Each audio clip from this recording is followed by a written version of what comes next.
जो third salt है that is called baking soda. Baking soda common name है एक कंपाउंड का जिसका एक्चुअल में नाम होता है सोडियम हाइड्रोजन कार्बोनेट, या फिर यस सोडियम हाइड्रोजन कार्बोनेट, या फिर हम इसको कहते हैं sodium bicarbonate.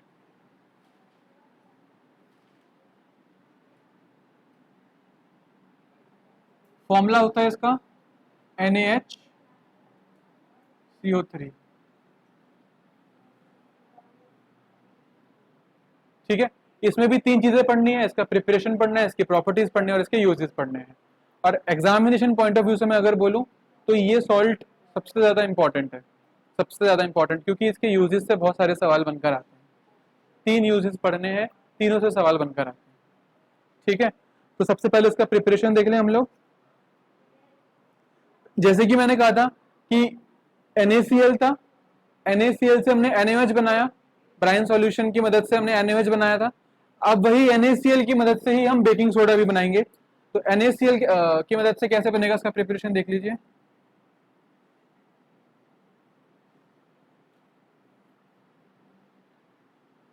NaCl plus ammonia plus carbon dioxide plus water.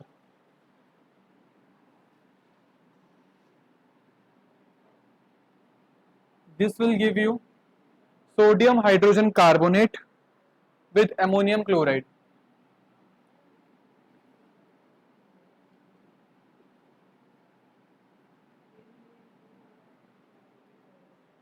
देखो वापस से बोल रहा हूं, NaCl से ही हमने बनाया था NaOH, NaCl से ही हम बना रहे हैं बेकिंग सोडा, और बेकिंग सोडा NaCl से बना है, और बेकिंग सोडा से ही बनता है फर्दर वॉशिंग सोडा। तो अल्टीमेटली तीन सॉल्ट्स हमारे बन रहे हैं NaCl की मदद से।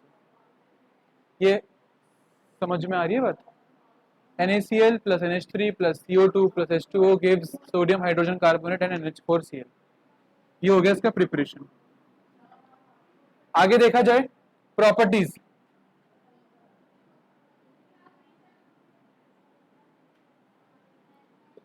प्रॉपर्टी में क्या आएगा? एक ही प्रॉपर्टी आएगी इसकी, it is a mild non corrosive base.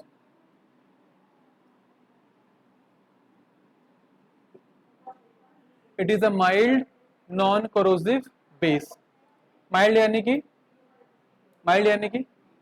Week, एक वीक बेस है ये, और नॉन कोरोसिव यानी कि इससे कोई खतरा नहीं है, एडिबल है। इस्तेमाल करते हैं हम लोग इसको एसिडिटी के टाइम पे इस्तेमाल करते हैं, या फिर केक्स बनाने हैं, ब्रेड्स बनानी है, उस समय हम इसको इस्तेमाल करते हैं।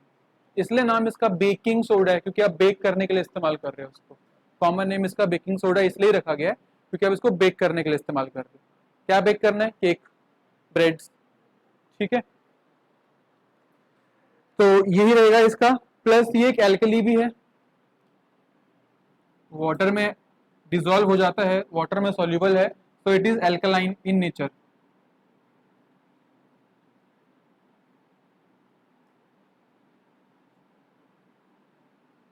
ये हुआ इसका प्रिपरेशन और प्रॉपर्टीज। इसको नोट करो, फिर यूजेस पे हम डिटेल में चलते हैं। इसमें एक प्रॉपर्टी और ऐड कर लो कि जब हम सोडियम हाइड्रोजन कार्बोनेट को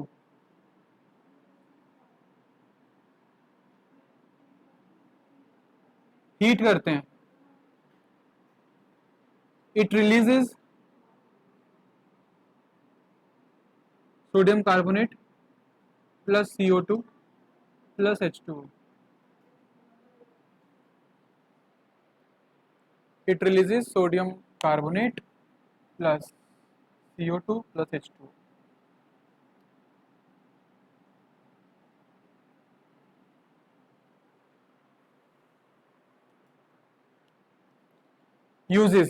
यूजेस ऑफ बेकिंग सोडा। पहला यूज ये है कि क्योंकि ये एक माइल्ड बेस है, एडिबल बेस है, तो आप इसको एज एन एंटासिड इस्तेमाल कर सकते हो टू रिमूव एसिडिटी, क्योंकि वहां पर ये न्यूट्रलाइजेशन रिएक्शन का काम करेगा। सिंपल। दूसरा, टू प्रिपेयर केक्स और breads by using baking powder. अगर तुम ध्यान से देखो तो मैंने पाउडर को हाईलाइट किया हुआ है, कैपिटल्स में लिखा हुआ है। ऐसा क्यों किया गया है? Because there is a strong difference between baking soda and baking powder. अगर घर में आप केक बेक करते हैं या कोई भी बन या ब्रेड बनाने की कोशिश करते हैं, तो बेकिंग सोडा इस्तेमाल करोगे और बेकिंग पाउडर इस्तेमाल करोगे, इससे टेस्ट पर फर्क पड़ेगा। तो थोड़ा सा बेकिंग पाउडर के बारे में जान लेते हैं क्या होता है। बेकिंग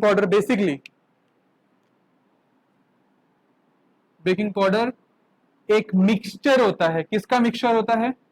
बेकिंग पाउडर एक मिक्सचर है किसका? बेकिंग सोडा का,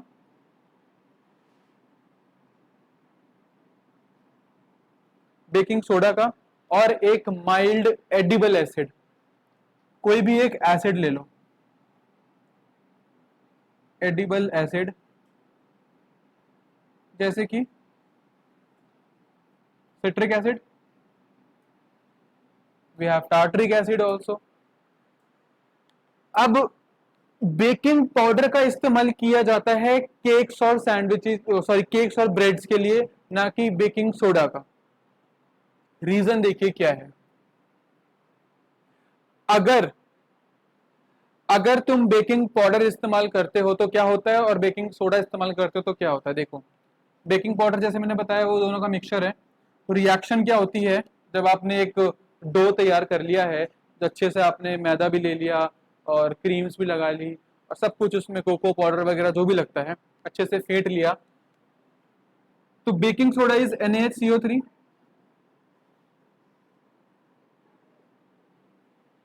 प्लस एडिबल एसिड। क्यों इस्तेमाल किया जा रहा है? एडिबल एसिड इस्तेमाल इसलिए किया जा रहा है बिकॉज बेकिंग सोडा एक बेस है,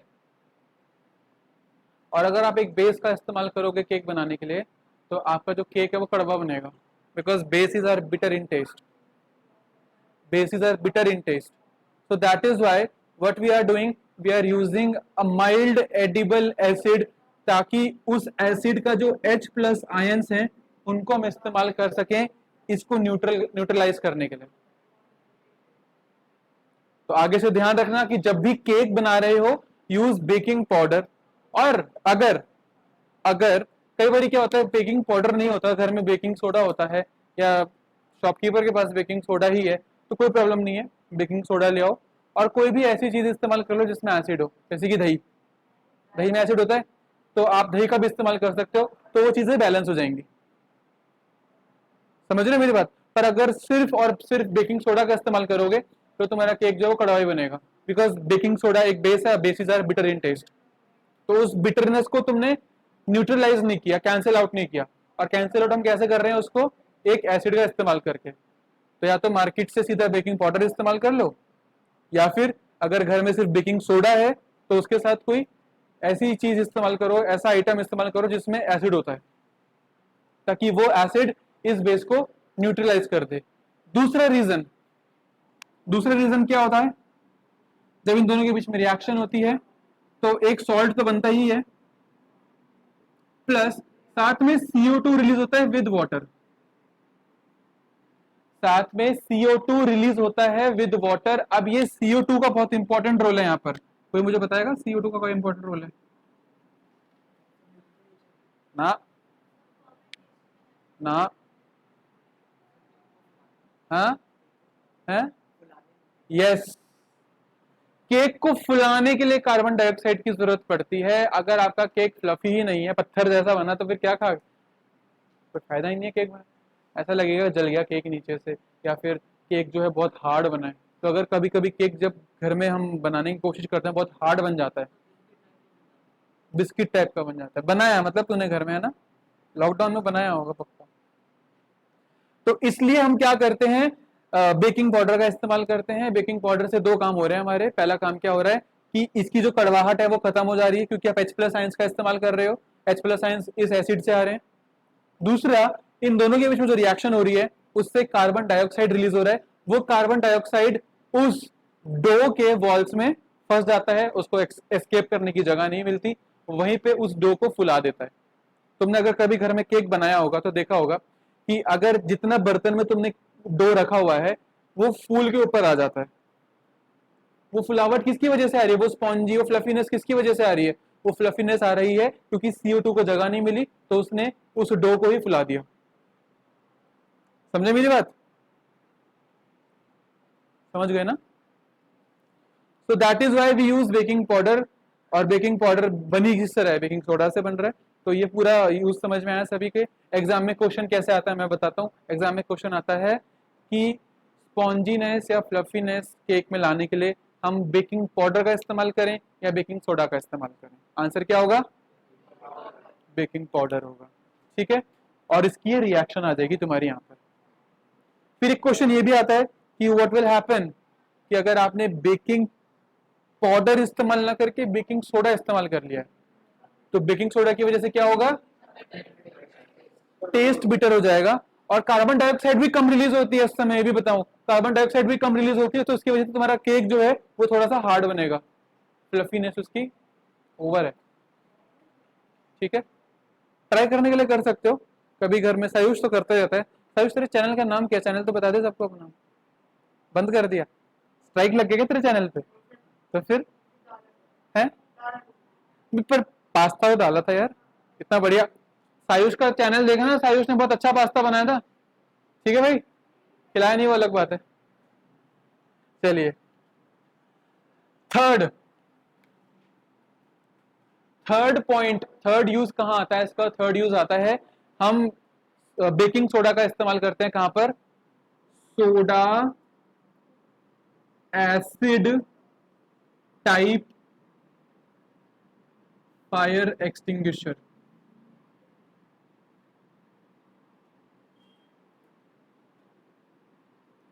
soda acid type fire extinguisher. अगर एनसीईआरटी निकालेंगे सभी बच्चे तो एनसीईआरटी के पेज नंबर 36 में एक डायग्राम है।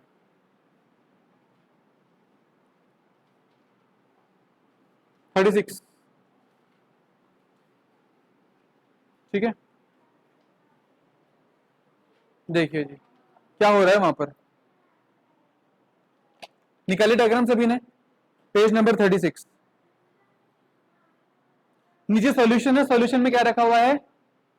जो लिक्विड फॉर्म में है क्या रखा हुआ है उसमें? सोडियम हाइड्रोजन कार्बोनेट यानी कि बेकिंग सोडा रखा हुआ है लिक्विड की फॉर्म में, एक्वस फॉर्म में। ठीक है, देन उसके बाद एक टेस्ट ट्यूब है। टेस्ट ट्यूब में क्या रखा है इन्होंने? Dilute sulphuric acid. Now what will happen? देखिए जी, यहाँ पर आती है एसिड की प्रॉपर्टीज जो मैंने तुम लोगों को सिखाई थी कि जब भी कोई एसिड एक मेटल हाइड्रोजन कार्बोनेट के साथ रिएक्ट करता है, कुछ याद आ रहा है? क्या याद आ रहा है? जब भी कोई, हाँ, जब भी कोई एसिड, जब भी कोई एसिड एक मेटल हाइड्रोजन कार्बोनेट के साथ रिएक्ट करे, मेटल हाइड्रोजन कार्बोनेट के साथ रिएक्ट करे, तो वो क्या बनाता है प्रोडक्ट में? सॉल्ट, H2O और CO2। अब देखो यहाँ एसिड का इस्तेमाल कर रहे हैं हम, H2SO4। एसिड का इस्तेमाल कर रहे हैं हम, सल्फ्यूरिक एसिड। और metal, metal hydrogen carbonate, sodium hydrogen carbonate. Link कर पा रहे हो? सोडियम मेटल है तो सोडियम हाइड्रोजन कार्बोनेट जो भी रिलीज होगा अपने को मतलब किससे है? CO2 से, क्योंकि हम क्या बना रहे हैं? Fire extinguisher. तो जैसे आप इसका नोब ऑन करोगे प्रेशर से CO2 गैसियस फॉर्म में निकलेगा, बाकी सब तो जो भी सॉल्ट और H2 है वो तो लिक्विड फॉर्म में रहेंगे, वो उस बॉटल में रह जाएंगे। CO2 जो है प्रेशर से बाहर निकलेगा and it will extinguish the fire. ठीक है जी? नहीं आ गया ना समझ में? देखो जो पढ़ा था वो यहाँ पर इस्तेमाल हो रहा है ना? तो ये है 3 बेहतरीन इंपॉर्टेंट यूजेस बेकिंग सोडा के, जहां से सवाल बनना डेफिनेटली है। कोई बच्चा मुझसे पूछ ले कि सर एसिड बेस्ड सॉल्ट्स में सबसे इंपॉर्टेंट सॉल्ट कौन सा है, तो मैं इसका नाम सबसे पहले लेता हूँ, उसके बाद मैं लेता हूँ नाम प्लास्टर ऑफ पेरिस का। मोस्ट इंपॉर्टेंट सॉल्ट्स हैं जहां से सवाल बनकर आने तय हैं, कोई चांस ही नहीं लेना इनको छोड़ने का। ठीक है, नोट कर लो। फिर हम चलते हैं वॉशिंग सोडा की तरफ। फोर्थ सॉल्ट है वॉशिंग सोडा, जिसका फॉर्मूला होता है Na2CO3 डॉट 10H2O। अब ये डॉट 10H2O तुम लोगों के लिए नई चीज है थोड़ी, कभी किसी सॉल्ट के साथ लगी हुई देखी नहीं है। डॉट 10H2O क्या होती है? ठीक है, तो मैं बताता हूँ, थोड़ा सा ब्रीफ में देता हूँ, बाकी इसके बारे में डिटेल में बताऊंगा जब सारे सॉल्ट्स हो जाएंगे। डॉट 10H2O का मतलब होता है बेसिकली कितने पानी के मॉलिक्यूल्स की जरूरत पड़ेगी, कितने पानी के मॉलिक्यूल्स की जरूरत पड़ेगी। यहाँ पे कितने पानी के मॉलिक्यूल्स हैं? 10। यहाँ पर 10 पानी के मॉलिक्यूल्स की जरूरत पड़ रही है, so that we can crystallise this salt, we can give colour to this salt, we can give shape to this salt. Copper sulphate किस कलर का होता है? Copper sulphate crystals blue colour के होते हैं। क्या फॉर्मूला होता है उसका? CuSO4 ना, जबकि उसका फॉर्मूला एक्चुअली में होता है CuSO4 डॉट 5H2O। जो तुम्हें ब्लू कलर के सॉल्ट दिख रहे होते हैं that is copper sulphate pentahydrate, उसमें पानी के मॉलिक्यूल्स भी हैं। तो बेसिकली पानी के मॉलिक्यूल्स क्या करते हैं, सॉल्ट को क्रिस्टलाइज्ड फॉर्म में कन्वर्ट करते हैं, उसको कलर देते हैं इफ रिक्वायर्ड, जहां पर बन रहा है कलर बनता है, अदरवाइज इट रिमेन्स ट्रांसपेरेंट। जैसे कि वॉशिंग सोडा ट्रांसपेरेंट क्रिस्टल होते हैं। अगर मैं कॉपर सल्फेट में से 5 मॉलिक्यूल्स पानी के हटा दूं ना, तो कॉपर सल्फेट एक पाउडर, वो भी सफेद रंग का रह जाएगा, सफेद रंग का पाउडर रह जाएगा। तो जो हम लोग लैब में कॉपर सल्फेट देखते हैं क्रिस्टलाइज्ड फॉर्म में, that is actually copper sulphate pentahydrate, CuSO4 dot 5H2O। इसे हम कहते हैं वाटर ऑफ क्रिस्टलाइजेशन। ठीक है, तो सोडियम कार्बोनेट का वाटर ऑफ क्रिस्टलाइजेशन कितना जा रहा है? 10H2O जा रहा है, जो उसको क्रिस्टल फॉर्म में, एक क्रिस्टलाइज्ड फॉर्म दे रहा है, उसको ट्रांसपेरेंट क्रिस्टलाइज्ड फॉर्म दे रहा है। ऐसे ही तुम लोगों ने फर्स्ट चैप्टर में एक सॉल्ट पढ़ा था फेरस सल्फेट, डिकम्पोजिशन रिएक्शन पढ़ी थी ना हमने। FeSO4 को जब हीट करते हैं तब Fe2O3 plus SO2 plus SO3 release हो रहा था। वहां पे FeSO4 का कलर क्या जा रहा था? ग्रीन, ग्रीन कलर जा रहा था FeSO4 का। वो ग्रीन क्रिस्टलाइज्ड फॉर्म में क्यों जा रहा था? इसलिए जा रहा था क्योंकि फेरस सल्फेट या आयरन सल्फेट जो है ऐसे एग्जिस्ट करता है, फेरस सल्फेट हेप्टाहाइड्रेट। तो जब हम उसको हीट करते हैं तब पानी भी निकलता है, वो हालांकि क्योंकि इवेपोरेट हो जाता है, सॉरी हाँ इवेपोरेट हो जाता है, वेपराइज हो जाता है, इसलिए हम उसको प्रोडक्ट में लिखते नहीं है। पर जब हम उसको हीट करते हैं तब सारा का सारा कलर चेंज हो जाता है। Fe2O3 बन रहा था रेड, रेड कलर का Fe2O3 बन रहा था, SO2 SO3 रिलीज हो रही थी गैसियस के फॉर्म में। कैसी स्मेल आ रही थी? रॉटन एग स्मेल आ रही थी ना स्मेल वैसी वाली।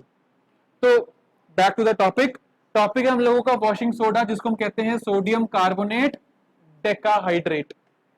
तो कोई भी तुमसे सवाल पूछे स्कूल में कि वॉशिंग सोडा का फॉर्मूला क्या है, तो सिर्फ Na2CO3 मत बोलना। Na2CO3 की कोई रेलेवेंस नहीं है, वो कोई वॉशिंग सोडा नहीं है, वो एक सफेद रंग का पाउडर है बस, उससे हमें कोई लेना देना नहीं है। हमको लेना देना है वॉशिंग सोडा से, जो क्रिस्टलाइज्ड फॉर्म में एग्जिस्ट करता है, क्योंकि उससे 10 पानी के मॉलिक्यूल्स अटैच हो रहे। ठीक है, तो इसका नाम क्या बना? केमिकल नेम, केमिकल नेम बना इसका सोडियम कार्बोनेट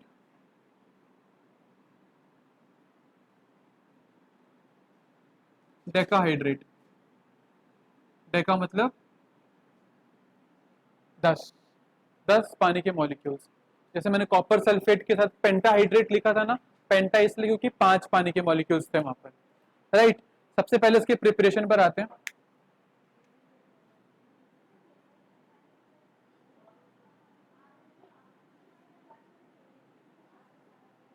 देखो, अगर तुमने प्रिपरेशन ध्यान से देखी बेकिंग सोडा की, तो क्या हो रहा था?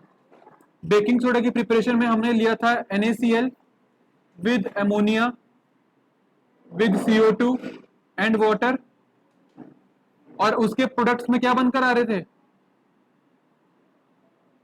Na2CO3 आ रहा था विद अमोनियम क्लोराइड, ये आ रहा है अमोनियम सॉरी सोडियम कार्बोनेट आ रहा है पर इस वाले सोडियम कार्बोनेट में, और इसमें अंतर क्या है कि यहाँ पर पानी के मॉलिक्यूल्स हैं नहीं, यहाँ पर पानी के एक minute, NaHCO3 sorry my mistake, NaHCO3 यहाँ पर बेकिंग सोडा बन रहा था। अब जब हम बेकिंग सोडा को हीट कर रहे थे, मैंने प्रॉपर्टी में लिखवाया था तुम लोगों को अभी अभी, जब हम बेकिंग सोडा को हीट कर रहे थे तो क्या रिलीज हुआ था, सोडियम कार्बोनेट और CO2, CO2 CO2 प्लस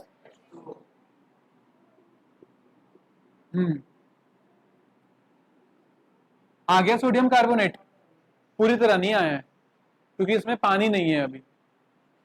इसे हम कहते हैं एनहाइड्रस, यानी कि जिसमें पानी ही नहीं है, इसे हम कहते हैं एनहाइड्रस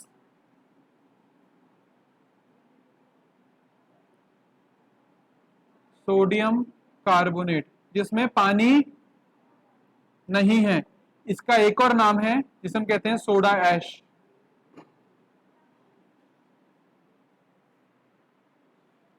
सोडा ऐश भी बोलते हैं इसको। अब क्या करना है तीसरे स्टेप में हम लोगों ने, तीसरे स्टेप में हम लोगों ने करना है सोडियम कार्बोनेट उठाओ यहां से और उसमें कर दो पानी ऐड। कितना पानी ऐड करना पड़ेगा, 10 मॉलिक्यूल्स, तो इसको लिखेंगे ऐसे 10H2O, और अब ये बन जाएगा sodium carbonate Deka hydrate. This is the final salt, this is the washing soda. ठीक है, अगर एनसीईआरटी देखोगे तो एनसीईआरटी में सिर्फ ये वाली रिएक्शन लिखी हुई है, पर समझ में कहां से आएगा, तो ये कहां से आ रहा है, ये यहां से आ रहा है, ये कैसे आ रहा है, ये यहां से आ रहा है, ये कैसे आ रहा है, ये यहां से आ रहा है, तो चेन है भाई। देखो सारा हाथ किसका है, NaCl, NaCl ने NaOH बनाया, NaCl ने ही NaHCO3 बनाया, बेकिंग सोडा बनाया, और उसी की मदद से आगे जाके हमने क्या बनाया, वॉशिंग सोडा। ठीक है, मैंने यहाँ पे जितनी भी चीजें लिखी हैं सब इंपॉर्टेंट है, स्पेशली ये चीज बच्चों को समझ नहीं आता, एग्जाम में क्वेश्चन आता है what is washing sorry what is soda ash. Soda ash is anhydrous sodium carbonate, ऐसा सोडियम कार्बोनेट जिसमें पानी नहीं है, जो सूखा है। क्लियर है, चलो उसको नोट कर लो, फिर प्रॉपर्टीज बताता हूं। प्रॉपर्टीज पर ध्यान दीजिए। पहली property, it is a transparent crystalline solid. Transparent crystalline solid इसलिए है क्योंकि इसके पास 10 पानी के मॉलिक्यूल्स हैं। दूसरा, it is alkaline in nature, basic है नेचर में, कोई दिक्कत वाली बात नहीं है। यहाँ पर यूजेस की बात करें तो यूजेस में सबसे पहला यूज नाम से पता लग रहा है कहां इस्तेमाल होता है, washing. It has cleansing properties, it has detergent properties. ये दाग अच्छे हैं कि अगेंस्ट है थोड़ा सा, ठीक है ना, ये दागों के अगेंस्ट काम करता है। तो सर्फ एक्सेल और क्या क्या है, फेना और रिन, इन सब में वॉशिंग सोडा इस्तेमाल हो रहा है। ठीक है, वो अलग बात है कि उन्होंने उसमें अलग अलग कंपाउंड्स डाल के उसमें खुशबू डाल दी है, ठीक है ना, वरना कोई स्मेल होती नहीं है। और अगर तुम लोग ध्यान से देखो तो पहले एक वो आती थी, क्या कहते हैं, साबुन आता था पहले एक ब्राउन कलर का, है क्या बोलते हैं उसको, पैकेट आता ना पूरा एक, इसमें जो टिक्की सी आती है पूरे एक सोप, जिसको बाहर बोलते हैं, वो अब इस्तेमाल कम लोग करते हैं क्योंकि सबके घर में वॉशिंग मशीन हैं, सबके सब उसमें डिटर्जेंट डालते हैं, काम खत्म हो जाता है ना। पर अगर कभी ध्यान से देखोगे तो एक साबुन में आता था, रिन, वो नहीं, ब्लू वाला साबुन नहीं बोल रहा मैं, वो जो जिस साबुन की मैं बात कर रहा हूँ वो ऑर्गेनिक साबुन है। खैर, तो वॉशिंग सोडा का इस्तेमाल कहाँ का हो रहा है, वॉशिंग सोडा का इस्तेमाल हो रहा है एक तो वॉशिंग क्लीनिंग उसमें क्लीनिंग पर्पसेज में, ठीक है। दूसरा इसका इस्तेमाल हो रहा है ग्लास बनाने में। तीसरा इसका इस्तेमाल हो रहा है पेपर बनाने में, ठीक है। ग्लास और पेपर बनाने में इसका इस्तेमाल हो रहा है। एनसीईआरटी को देखोगे तो एनसीईआरटी में इसके यूजेस दे रखे हैं, used in glass soap and paper industries, page number 32 में दे रखा है। It is use in the manufacture of sodium compound such as borax, sodium carbonate can be use as cleaning agent, वो तो हम कर ही रहे हैं। It is use for removing permanent hardness of water, बहुत इंपॉर्टेंट है। परमानेंट हार्डनेस ऑफ वाटर का मतलब समझते हैं, नमकीन पानी आता है, परमानेंट हार्डनेस ऑफ वाटर, पीने लायक नहीं होता वो पानी, तो उसमें से वो जो नमकीन पानी को क्या कहते हैं, उसमें से नमक अलग करने के लिए कई बार क्या होता है, जब घर में नमकीन पानी आता है तो उसको बॉईल करना पड़ता है ताकि जितने भी नमक है वो नीचे सेटल कर जाएं। समझे मेरी बात? तो परमानेंट हार्डनेस को रिमूव करने के लिए क्या किया जाता है, वॉशिंग सोडा का इस्तेमाल करते हैं हम लोग। ठीक है, कई बार घर में अगर नमकीन या खारा पानी आता है तो अगर तुम कभी साबुन से हाथ धोगे ना तो उसमें झाग नहीं बनता। कभी एक्सपीरियंस किया ये चीज? कभी नहीं करी होगी। तो जब भी नमकीन पानी में तुम हाथ धोगे तो उसमें झाग नहीं बनता, उसमें लैदर नहीं बनता। तो अगर कभी भी झाग ना बने तो समझ जाना कि पानी में जो हार्डनेस है वो ज्यादा हो चुकी है, पानी में मिनरल्स और सॉल्ट्स की मात्रा ज्यादा हो चुकी है। तो इसलिए पानी को ट्रीटमेंट करने की जरूरत है, पानी में वॉशिंग सोडा डालने की जरूरत है, सो दैट वो मिनरल्स और सॉल्ट जो है वो न्यूट्रलाइज हो सके। ठीक है, तो यूजेस में कुछ एक्स्ट्रा लिखवाऊंगा नहीं, जो एनसीईआरटी में है वही याद करने हैं, वही लिखने हैं कॉपी में। And with this we and this salt that is washing soda. तो आज की क्लास में हम लोगों ने baking soda and washing soda दोनों कवर कर लिए हैं। अब बच रहे हैं दो और salts, plaster of Paris and bleaching powder, वो करेंगे हम लोग नेक्स्ट क्लास में। ठीक है, पर अब देखो जैसे धीरे धीरे करके सॉल्ट्स की मात्रा बढ़ती जा रही है, पिछली क्लास में दो, आज दो, नेक्स्ट क्लास में दो, तो 6 सॉल्ट हो चुके हैं। तो 6 की प्रिपरेशन भी पता होनी चाहिए, 6 की प्रॉपर्टीज भी पता होनी चाहिए, 6 के यूजेस भी पता होने चाहिए।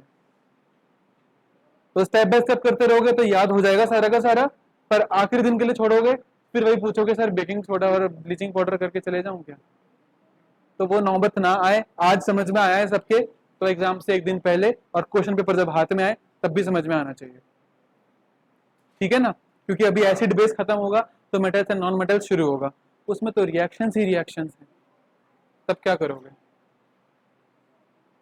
आज आसान इसलिए लग रहा है क्योंकि आज चीजों को पार्ट्स में पढ़ा है, तो जब चीजों को पार्ट्स में पढ़ते हैं तब समझ में आती हैं, तो याद भी कर लो साथ साथ। आखिरी टाइम के लिए छोड़ोगे तो फिर कंफ्यूजन होती है और फिर हम लोग चीजों को मिस करने लगते हैं कि चलो इसको छोड़ देते हैं, ये नहीं आएगा, सर ने कहा था वो इंपॉर्टेंट था, ये करके चले जाते हैं। ठीक है ना, तब कॉम्प्रोमाइज हो जाता है रिजल्ट के साथ और कुछ नहीं। तो जब पढ़ा स्टेप बाय स्टेप है तो प्रिपरेशन भी स्टेप बाय स्टेप। ठीक है, थैंक यू।